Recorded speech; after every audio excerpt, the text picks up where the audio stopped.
अस्सलाम वालेकुम, welcome back. 31 अगस्त 1939 का वो दिन था जिस दिन वर्ल्ड वॉर 2 शुरू हो गई थी। ये वो दिन थे जिस दिन इंसानियत के खात्मे के दिन शुरू हो गए थे। लेकिन आखिर क्या हुआ था 31 अगस्त 1939 को? क्यों वर्ल्ड वॉर 2 शुरू हो गई थी और किसने शुरू की थी? जर्मनी को वर्ल्ड वॉर 2 का जिम्मेवार क्यों कहा जाता है? हिटलर को वर्ल्ड वॉर 2 में शिकस्त कैसे हुई? अमेरिका वॉर में कैसे इन्वॉल्व हुई और एशिया तक वर्ल्ड वॉर 2 कैसे पहुंची? आप इस वीडियो में वर्ल्ड वॉर 2 के शुरू होने की पूरी कहानी को समझेंगे। तो अगर आप हमारे चैनल पर नए आए हैं तो प्लीज़ वीडियो को लाइक करें और चैनल को सब्सक्राइब करें।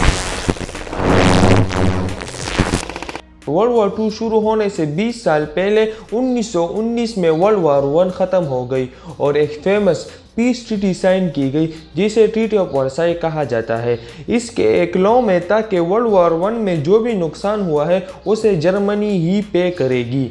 वो कह रहे थे कि वर्ल्ड वॉर 1 में जो भी कंट्रीज इन्वॉल्व हो, लेकिन असल में वर्ल्ड वॉर 1 का जिम्मेवार सिर्फ जर्मनी ही है और जर्मनी पर तकरीबन 33 बिलियन जुर्माना लग गया, जो इतने पैसे थे कि उसके तकरीबन 92 साल बाद 2010 में उसकी आखिरी पेमेंट की जाती है।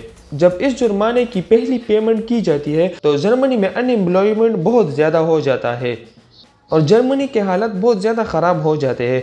इस टाइम 1923 में एंट्री हो जाती है एडोल्फ हिटलर की, जो नाज़ी पार्टी से ताल्लुक़ रखते थे। Du meine Arbeit für richtig hältst, ob du glaubst, dass इस टाइम जर्मनी के लोग बहुत ज़्यादा परेशान थे और लोगों को बहकाना बड़ा आसान था। हिटलर कहता था कि आज जर्मनी के जो भी बुरे हालात हैं वो सिर्फ ज्यूस की वजह से है। 1929 में जर्मनी के हालात इतने ज़्यादा ख़राब हो जाते हैं कि लोग भूख से मरने लगे और तकरीबन 6 मिलियन लोग अनएम्प्लॉयड हो गए।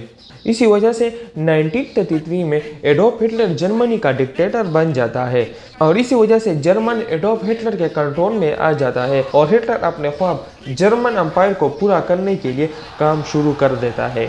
जो लोग हिटलर को अपना लीडर मानते थे, हिटलर उनके लिए चाहता था कि उन्हें एक लिविंग प्लेस मिले। इसी वजह से एडोल्फ हिटलर ऑस्ट्रिया पर हमला कर देता है और ऑस्ट्रिया को अपने कब्जे में कर देता है।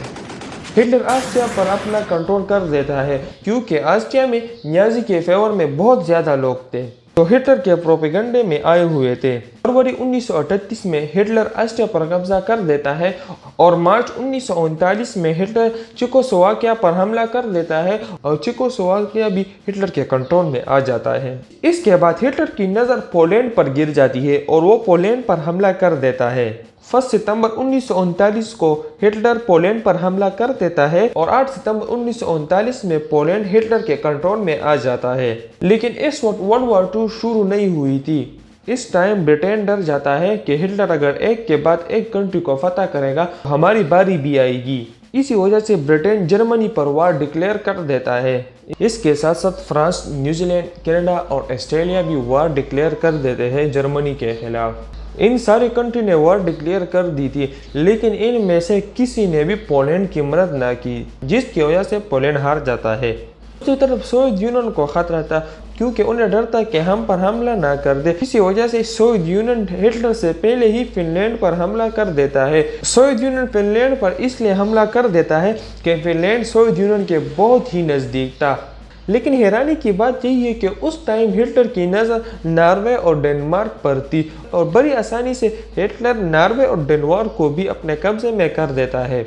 हिटलर रोकने वालों में से नहीं था, इसलिए नॉर्वे और डेनमार्क को अपने कब्जे करने के बाद हिटलर की नज़र फ्रांस पर गिर जाती है और वो फ्रांस पर हमला कर देता है। लेकिन हमला करने से पहले ब्रिटेन और फ्रांस मिल जाते हैं, लेकिन फिर भी फ्रांस का कुछ हिस्सा हिटलर के कंट्रोल में आ जाता है। इस टाइम तक हिटलर ने तकरीबन 6 कंट्रीज को अपने कब्जे में कर दिया था: Austria, France, Finland, Denmark, Norway, Belgium. Britain ने फ्रांस की मदद की थी, इसी वजह से हिटलर ने ब्रिटेन के खिलाफ वॉर डिक्लेयर कर दी। लेकिन हैरानी की बात यही है कि हिटलर पहली बार हार जाता है और इस हार की वजह से हिटलर गलती कर देता है और सोवियत यूनियन पर हमला कर देता है। जर्मनी हमला कर देता है और तकरीबन 100 किलोमीटर सोवियत यूनियन जर्मनी के कंट्रोल में आ जाता है اور دوسری طرف جاپان یو ایس اے پر حملہ کر دیتی ہے اور اسی طرح یو ایس اے کی انٹری ہو جاتی ہے ورلڈ وار 2 میں اور ایشیا تک وار پہنچ جاتی ہے۔ جرمنی 100 کلومیٹر حصہ قبضہ کرنے کے بعد سوویت یونین الائڈ فورسز کے ساتھ مل جاتے ہیں۔ الائڈ فورسز میں فرانس اور برٹین آتے ہیں اور الائڈ فورسز جرمنی پر حملہ کر دیتا ہے اور جرمنی ہار جاتا ہے اور ہٹلر خودکشی کر دیتا ہے۔ اس وقت جرمنی میں ایک نئی حکومت بن جاتی ہے جو فرانس سے معاہدہ کر دیتا ہے اور برسوں سے دشمنی دوستی میں بدل جاتی ہے۔ آج کے دن یورپ کا جو نقشہ ہمیں نظر آتا ہے یہ صرف اور صرف ورلڈ وار 2 کی وجہ سے ہے۔ جرمنی 2 حصوں میں تقسیم ہو گیا، ایسٹ جرمنی اور ویسٹ جرمنی، اور اسی طرح ورلڈ وار 2 ختم ہو جاتی ہے۔ اور یہ اتنی خون ریز وار تھی کہ جس میں تقریباً ہر روز 30,000 لوگ مرتے تھے۔ 1945 میں یونائٹڈ نیشن کی بنیاد رکھی جاتی ہے جس کا مقصد پھر سے ایسے وار کو روکا جا سکے، اور ایسے انفارمیٹیو ویڈیو کے لیے مجھے سبسکرائب کیجیے۔ تب تک کے لیے مجھے اجازت دیجیے۔ خدا حافظ۔